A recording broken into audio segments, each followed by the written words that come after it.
One of the luminaries of the Sephardic community in the past millennia was the Ben Ish Chai, was the great Sephardic rabbi. In his book that involved with explanation for every Torah portion, Ben Ish Chai, he explained the concept of rendering ritual impurity in both Shana Rishona, meaning the first book, and Shana Shniya. The Sugiyah, the subject we're going to study, he elaborates a lot in two places. One is in Parashat Shmini, Shana Rishona, and the other one is the second part of Tazriat Ta'arot, Shana Shniya. What do I mean by that? There is a concept of Netilat Yadayim, washing hands, and we explained in the previous daf that washing hands is the rabbinic. Yet, the Ben Ish Chai tells us that it's not enough to wash hands, but a person needs to have the proper intent, kavanah, before washing hands.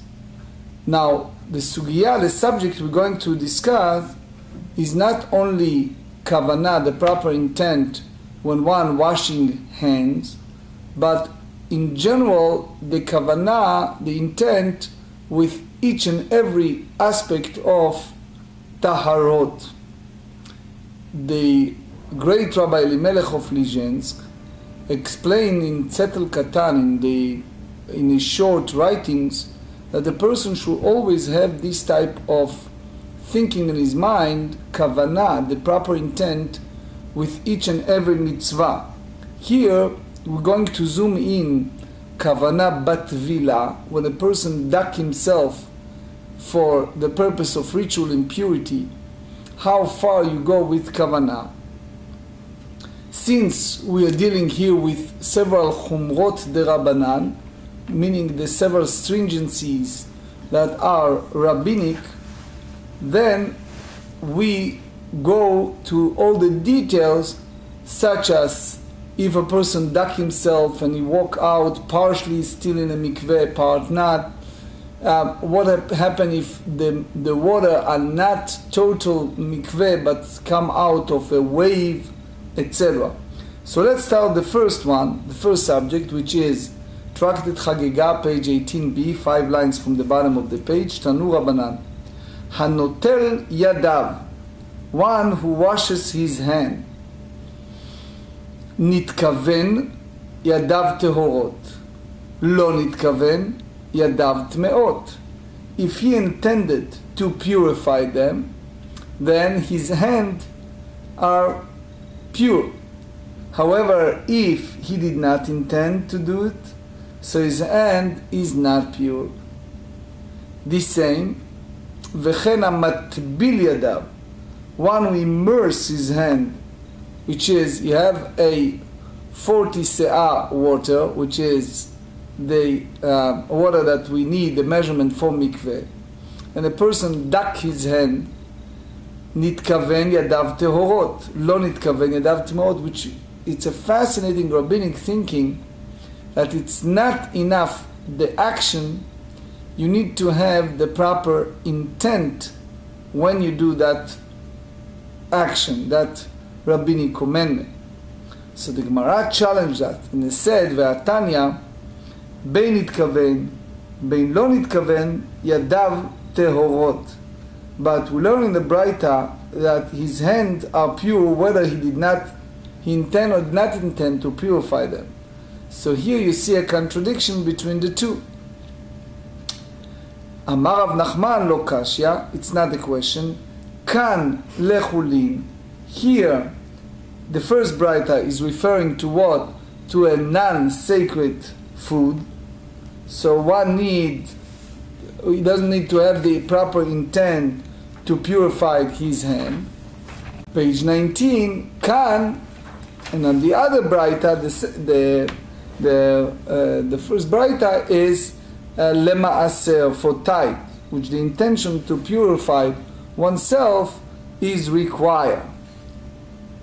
So, as a side note, if you remember when we talk about the life of the Rambam, the Maimonides, and we talk about the disputation over his last book, The Guide for the Perplexed, in a way, one of the challenges that Rabbeinu Yonah and others challenged the Rambam is the idea that in the early writings, Yad HaChazakah and other books, he said one thing, such as, he said that you have the obligation to pray 3 times a day, period. No matter what, you have to pray each and every day.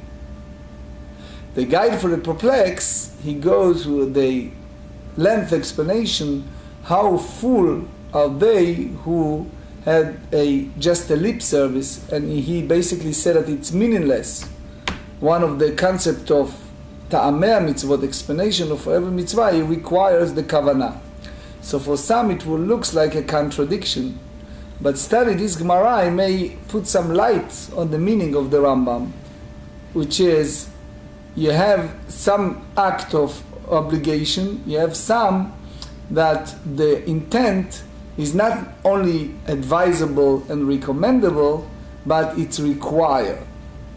Umenat teimra dechulin lo ba'u kavana.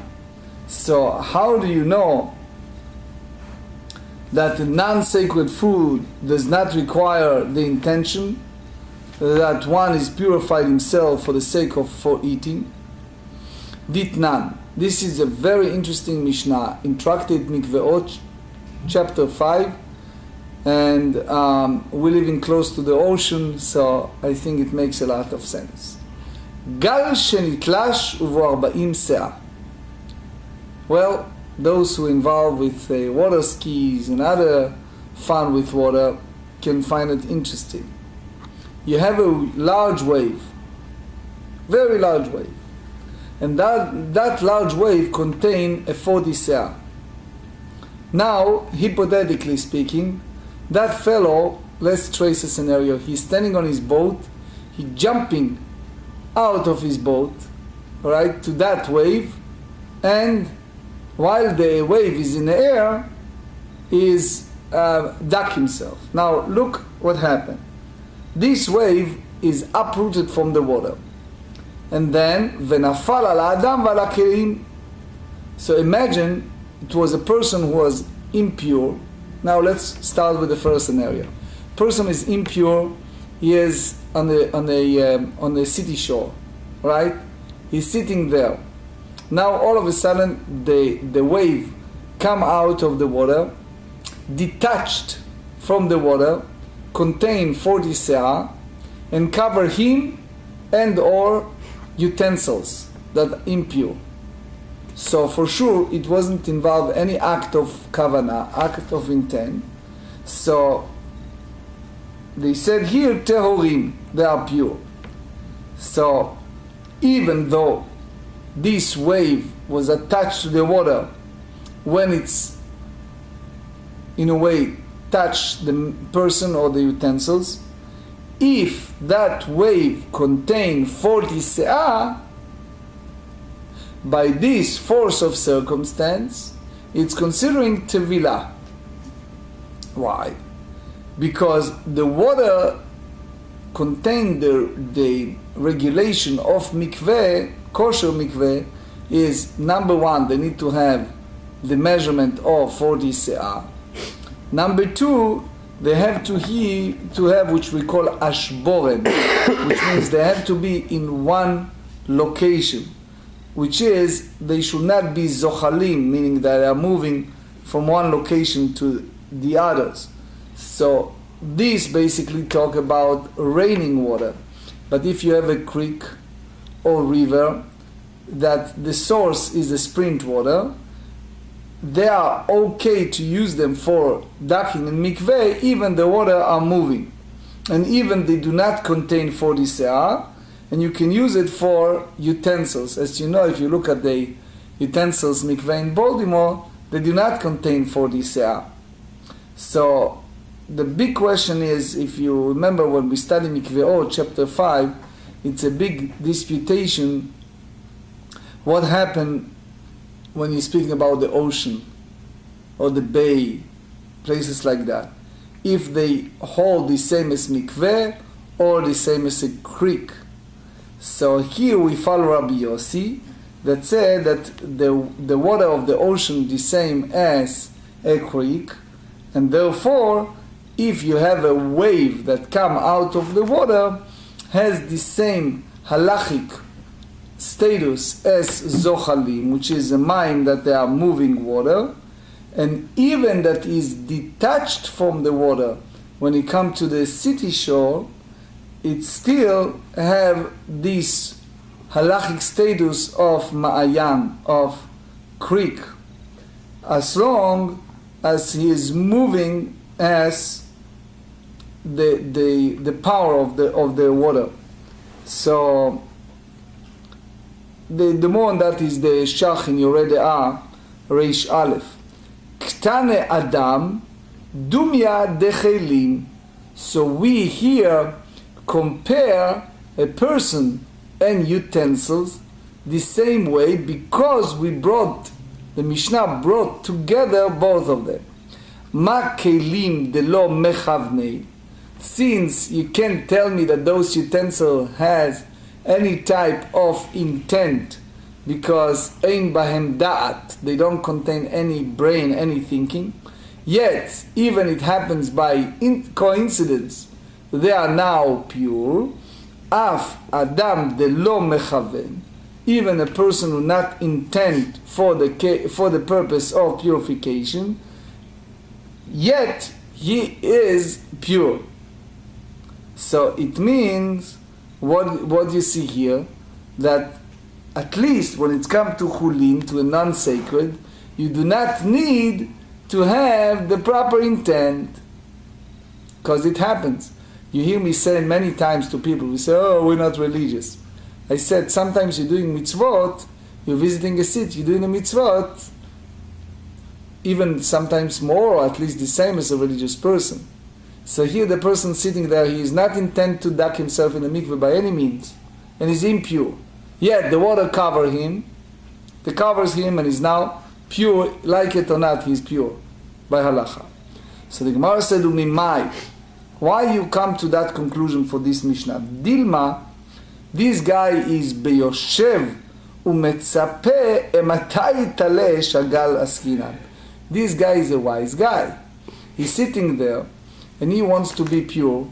So he is waiting. Imagine if he leave, what's the place? Durban or whatever, the place that they're matching the water from both sides, right? Oh, and they create a huge wave. Oh, Cape of Gallas, yeah. Cape of Gallas, okay. Yeah. So whatever, in South Africa. Yeah. But the idea is that there is a huge waves that coming out. So this guy is sitting there. He's waiting for the wave to come in. And then he has a total kavanah gmura, intent to make it happen.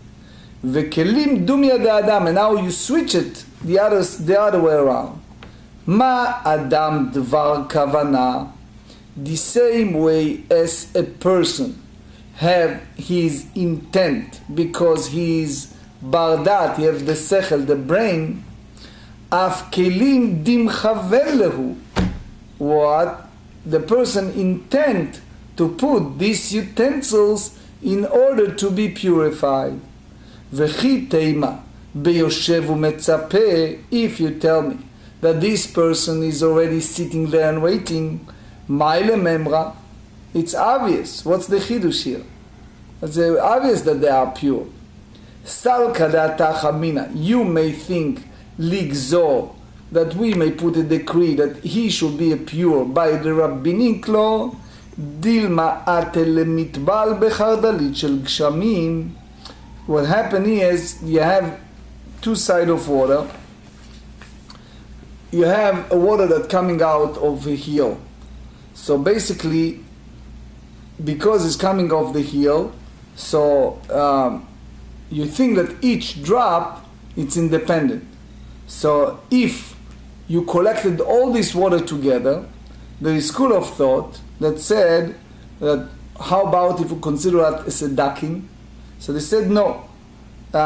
It's considering someone who's ducking that water like mikveh that not contain 40 se'ah, even that is so sip that you cannot combine them. Because the rule is that the raining water cannot purify it when they are zochalim, when they are moving. Only in the ashboren. Again, remember that concept, we said it many times. Ashboren, that's the reason we need a mikveh. It's have the cistern, the bore, that it's standing in one place. Versus if it's zochalim, that they are constantly moving.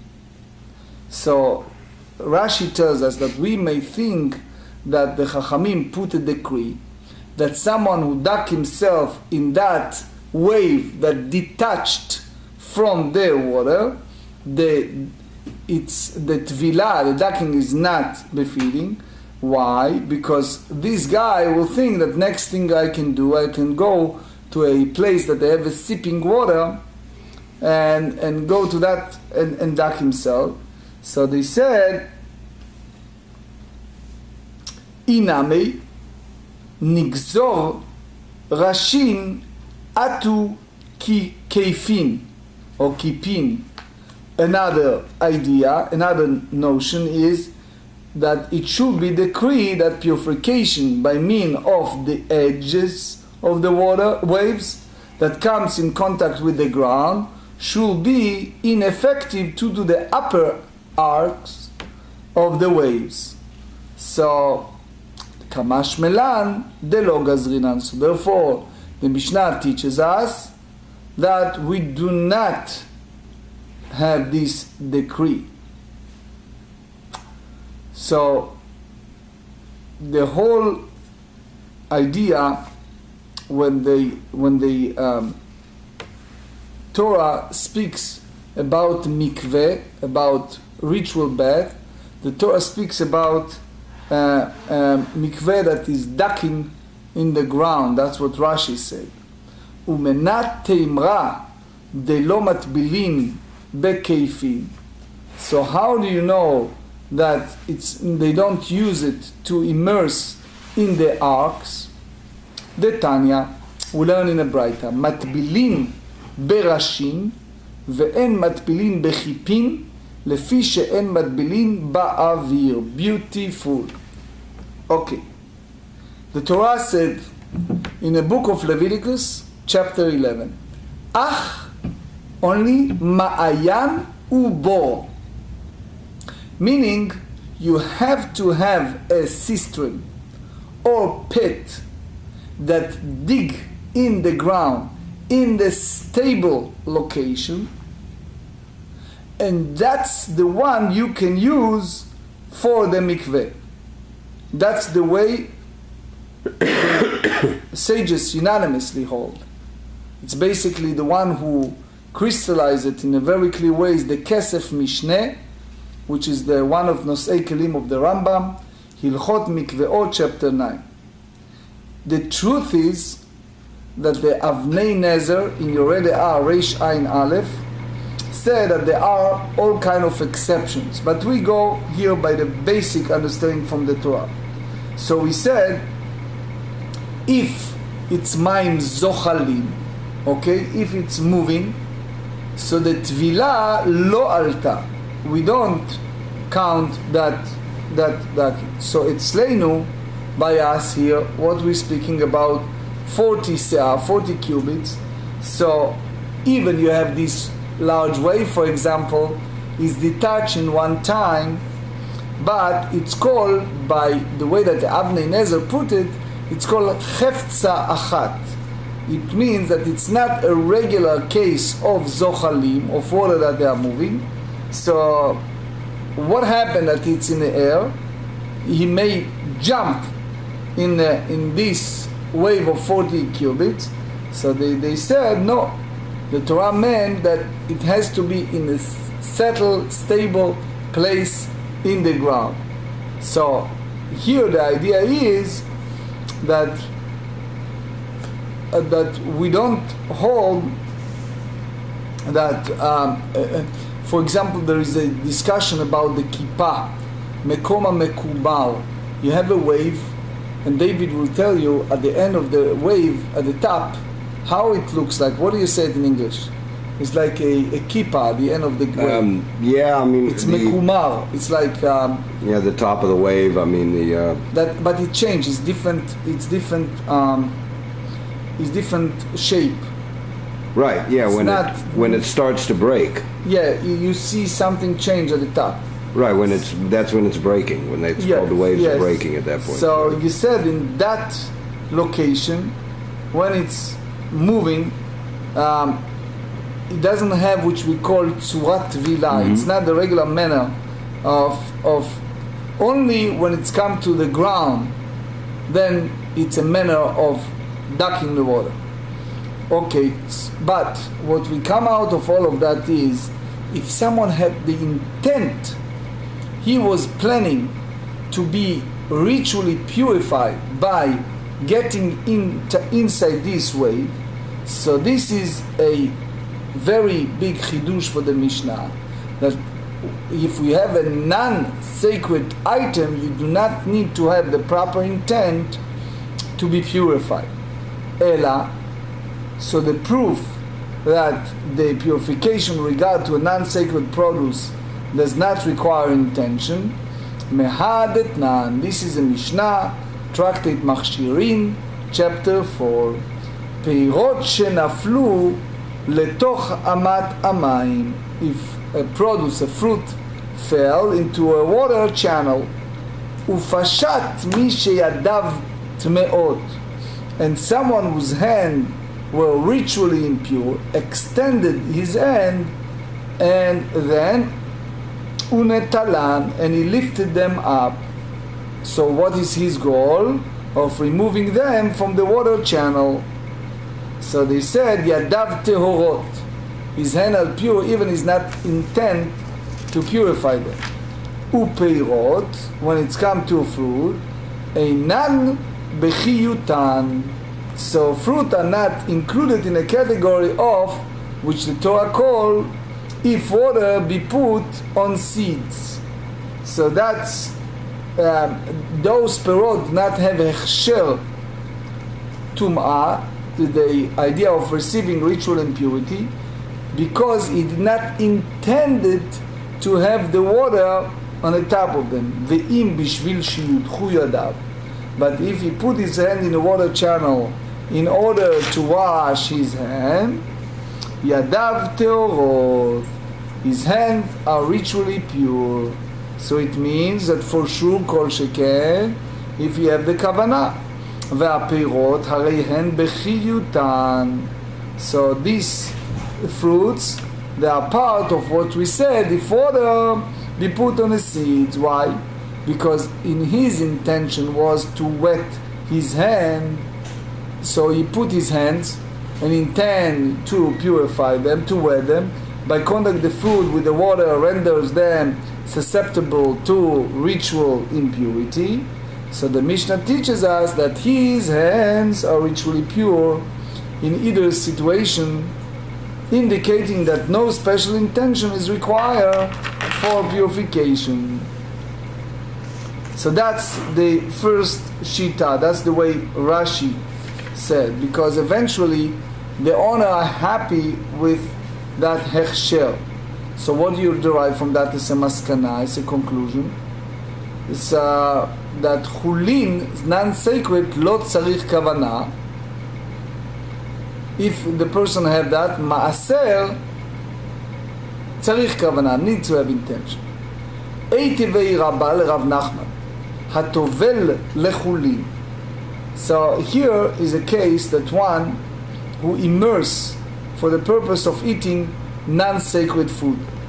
Vehuchzak lechulin. Yet he assumed that he have a presumptive status that of ritual purity. So he said asur lemaaser. Again, his intent was eating a non-sacred food. So uchzak, we derive from that we assume that he intend to purify for non-sacred. Ein lo uchzak, lo. So even we prove from the Mishnah in Machshirin that you don't need to have the proper intent for non-sacred, Rabbah disputed and he said that you have to differentiate between washing hands for a non-sacred item that you do not have to have intended, but in order to purify the entire body, you need to have that intention. The Tosfot in Chulin 31b elaborates on that. So the Gemara rejected, Rav Nachman rejected that and said, Hagigah Amar. That's what the Mishnah intend to say. Af-al-pi shehuchzak lechulin, even though B assumes as he for the intent is for non-sacred items, asur lemaaser, until he duck himself with intent to purify it for the second time. So even he is not intent to have this immersion act, not just to wash himself for fun, that the intent for non-sacred item doing an intent for the maaser. Again, more on that is in Gemarrah in Chulin 31b. But sacred items themselves, you don't have to have the specific intent to be purified. Eitive. So Rabbah challenged Rav Nachman from the continuation of the Mishnah. Taval velo huchzak. If one immerse without intending to assume a presumptive status of ritual impurity. So it means that he doesn't have the intent to purify himself at all. He just wants to wash himself. Ke'ilu lo taval, it's like nothing. So imagine a fellow go to mikveh and his intent is just to have fun, to wash his body. My love, ke'ilu lo taval klal, you meant to say that he's totally like impure and is considering rendering ritual impurity even for non-sacred items? Said lo, ke'ilu lo taval lemaaser. So no, it is if he's not immersed for tithes. Meaning, for tithe, but for sure for anything that carries a higher sanctity, aval taval lechulin. So someone who goes just for fun to wash. So again, for non-sacred is fine, because that's the lowest, right? But other things, not. Who, meaning Rabbah, Savar, Dachei Kamadchele. He holds that originally that Rav Nachman rejected, just say some words and rejected him, and is not giving him a proper answer. Nafak dak ve'ashkach. He went and he examined the sources and found what? The Tanya, he learned in the Braita that Rav Nachman was right. Taval velo huchzak, if someone duck himself and not intend for the purpose of purity, asur lemaaser umutar becholin. So he is prohibited from eating tithes, but is permitted to eat a chulin, non-sacred produce, even if he eats non-sacred produce only when ritually pure. Next one is a fascinating subject, which is the proper kavanah in a mikveh. In many mikvaot you see a sign, I saw it in Israel a lot, tvol v'tzeh, duck yourself and get out. But I have to confess that sometimes you go and you see people, guys, that there for a long time you're afraid that who knows what's going on with them. And they claim that they have all kind of kavanot, etc., etc. Here we go in a very basic notion. Someone intend to a light sanctity, and then we ask in regards to level of gradation. Amar Rabbi Lazar taval ve'ala machzik et atzmo lechol ma shirtze. This is very interesting thing. A person have different levels of ritual impurities, needs. He duck himself and he just intends to duck himself in the mikveh. He doesn't have any specific intent. And then, when he come out, he can say that it's for 1 in 10, regardless of the level he wished to. Well, if you remember, the Mishnah tells us that if someone duck himself without kavanah, without the intent, it's not good. So we may say that that's apply only if you intend to wash yourself for fun, right? But if you intend for the purpose of purity, but is not specified, so then he can go ahead and go by the level of kedusha he needs, sanctity, and below that. Now Tosfot tells us here that that's apply only as long as his body is still wet.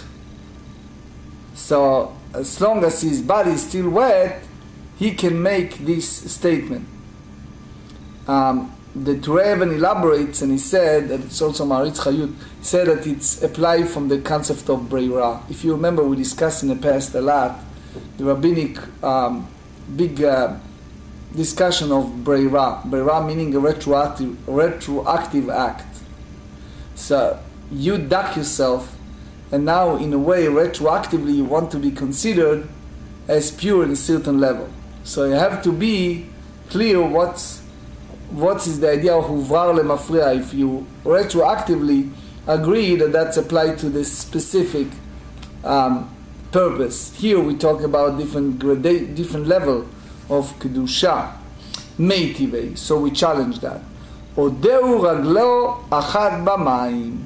So imagine that fellow, he dug himself in a mikveh, and then he has one leg, it's still in the water.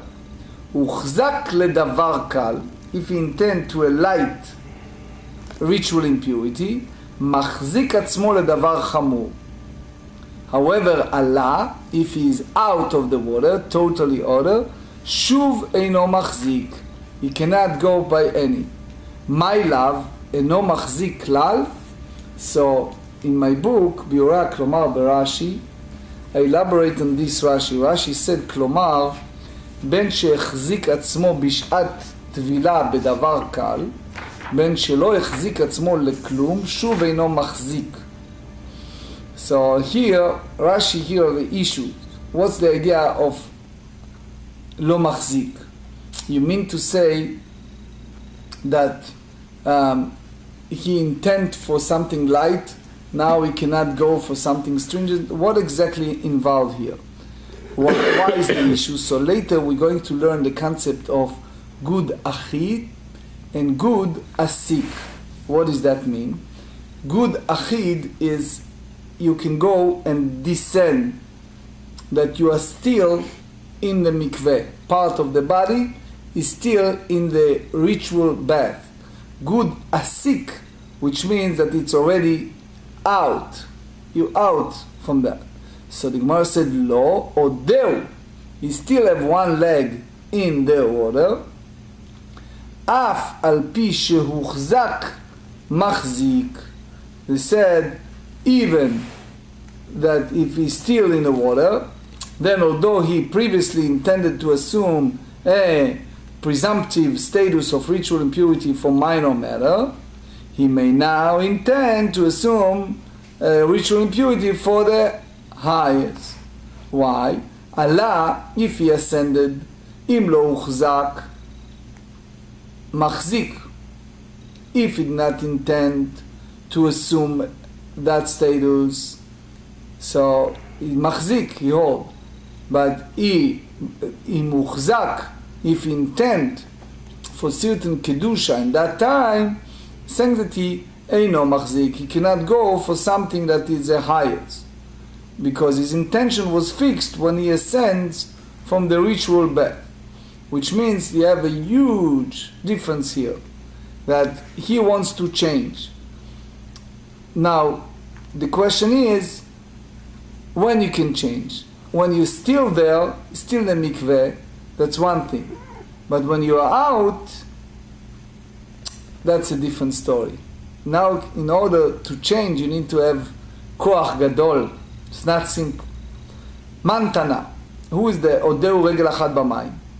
Who hold that if you have still one leg in the water, you can change the status to Kedusha Chamura, to the highest. Amar Rabbi Pedat, Rabbi Yudai.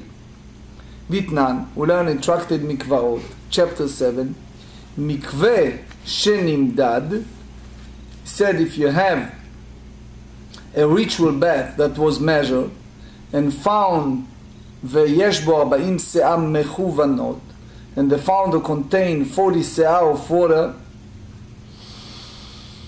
that's the minimum. Ve'yardu shnayim ve'tavlu ze achar ze. You have two individuals who descended and immersed one after the other. Harishon tahor. The first one is ritually pure since he immersed in a valid ritual bath.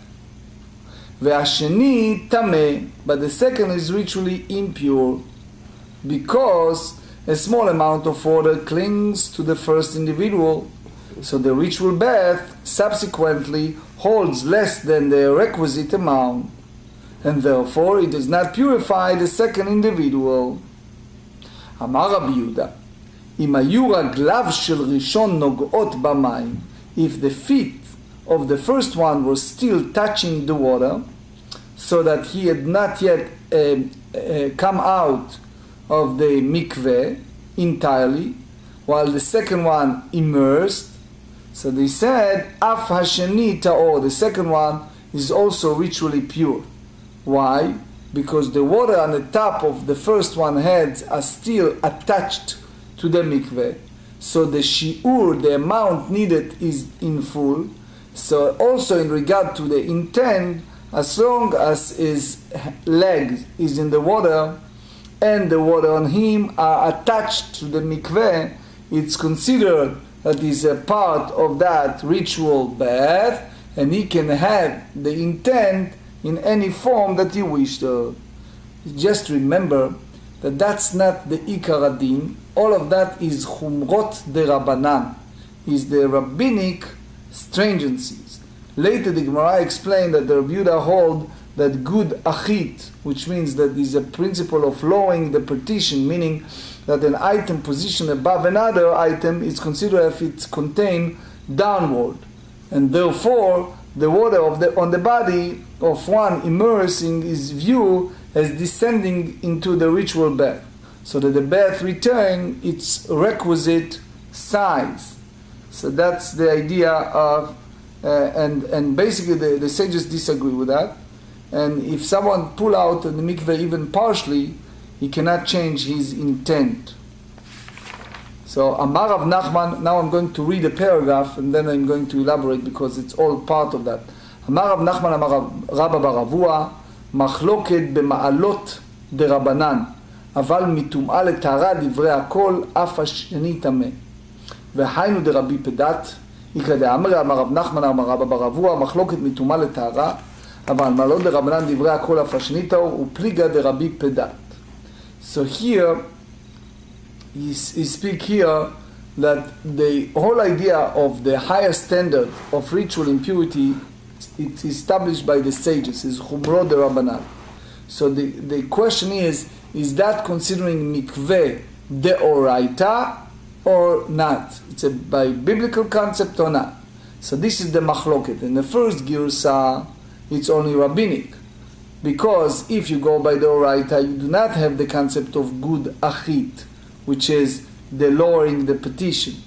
Now, therefore, we understand why we bring Rabbi Pedat, because he basically followed Rabbi Yehuda, that good achit and Rabbanan hold the others. So that's the hafuch. They say the oraita is disputation, is machloket, and rabbinic you do whatever you wish to. Amar Ula be'eminei me Rabbi Yochanan. So Ula said, I asked Rabbi Yochanan, Rabbi Yehuda, according to Rabbi Yehuda, what's the din lehatbil mechatin vetzinoriyot, needles and knitting needles? So the question is, berosho shel rishon, good achit itle le Rabbi Yehuda, good asik leitle, or dilma good asik name itle. So someone dug himself you have, in order to complete the shiur, you have all those needles. Are you considered as part of that or not part of that?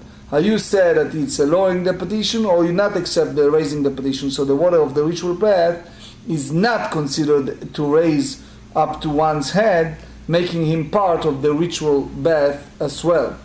Amar li, Rabbi Yochanan answered, and he said, Teni tuha.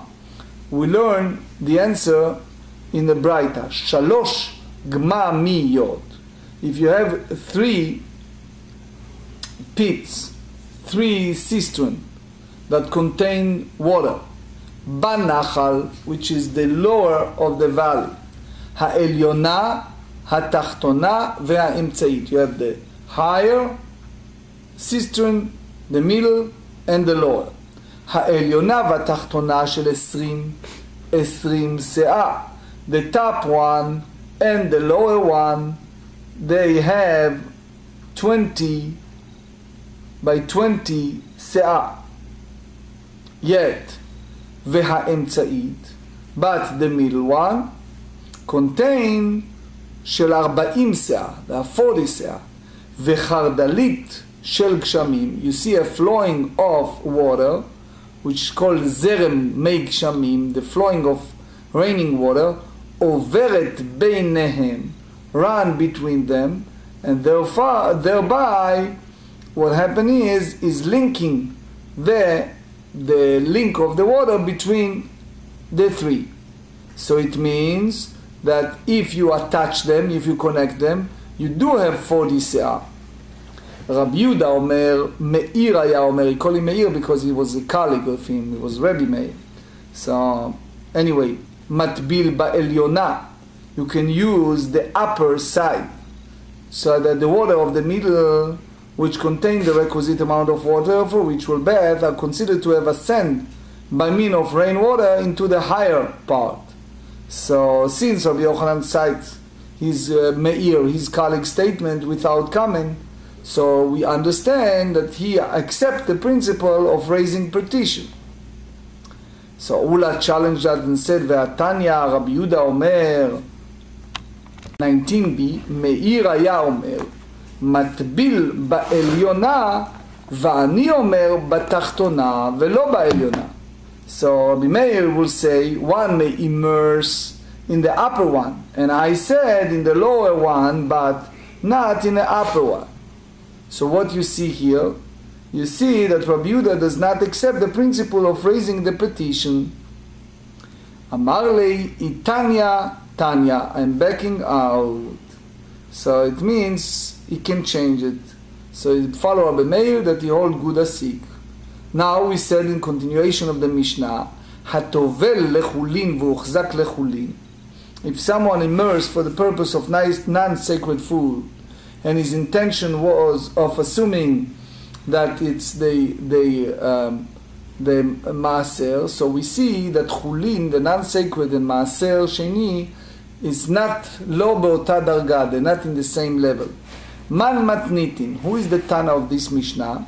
Rabbanani, that this Mishnah is in Tractate Parah, that we discussed in the previous page, 18b. The shanalehu ben chulin lemaaser. We understand that the non-sacred and second tithe is a different level of sanctity in regards to law of ritual purity or impurity. So, for example, if someone needs to duck himself by rabbinic law in the bath, ritual bath, he allowed to go by non-sacred but not by the Maaser Sheni, second tithe. So they said, which means the second tithe carries a highest level of sanctity. Eima Seifa. Let's go to the last clause of that Mishnah. Bigdei ha'ama aretz midras. When you have a clothing that belongs to someone who's ama aretz, meaning who's not careful with regard to halachot of ritual impurity, so midras la prushim, it's by treating of a zav, considering the primary source of ritual impurity for prushim. Prushim is those individuals that are very scrupulous of not to be attached to ritual impurity. So, bigdei prushim, midras leochlei truma, and we don't mention here second time. So you see here indirectly that it's like all the same level, both maaser sheni and chulin. Tan leRabbi Meir, de'amar chulin u'maaser kahadei ninhu, which means that they equal in regards to tum'ah and tara. Reisha Rabbanan, v'seifa Rabbi Meir. How come? So the Gemara said we followed the first three roots. Ein Reisha Rabbanan v'seifa Rabbi Meir. Avacha bar Ada matnela בסייפה 5 מעלות ומוקלה כולה כרבנן. So he hold that there are 5 levels of ritual purity are listed in a later clause of the Mishnah. By counting the clause, the status of the clause of those who eat non-sacred produce in a state of purity are ritually impure 4 times. And now it's clear that it's all Hakol Aliba de Rabbanan. It's all established according to the opinion of the sages. And they hold that Maaser Sheni has independent level of Kedusha, of sanctity. The first one is the idea of Netilat Yadayim. We mentioned a little bit the Ben Ish Chai, but it's much more than that.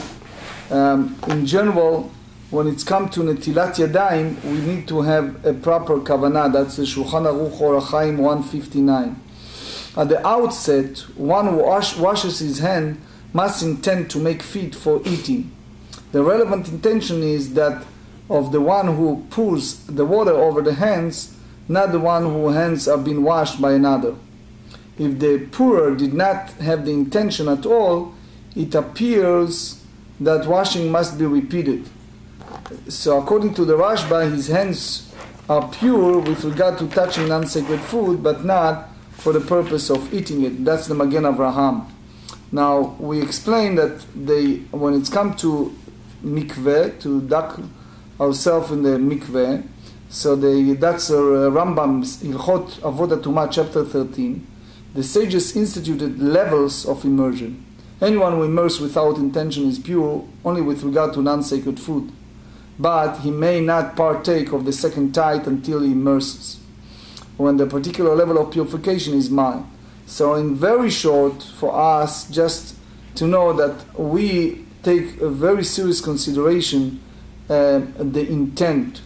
So, for example, we talk about gal shenitlash, about a wave.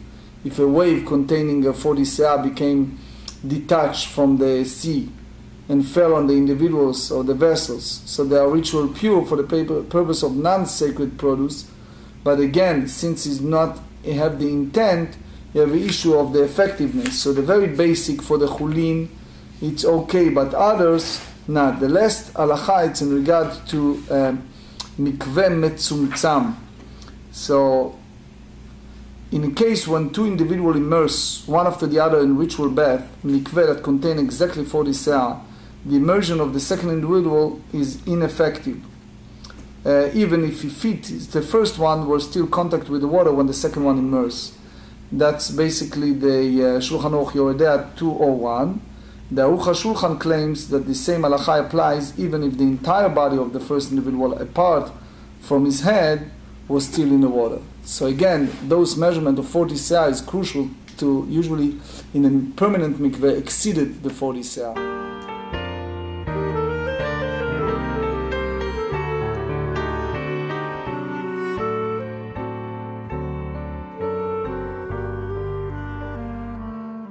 ויחם לשולוים מלאכי השולוים מלאכי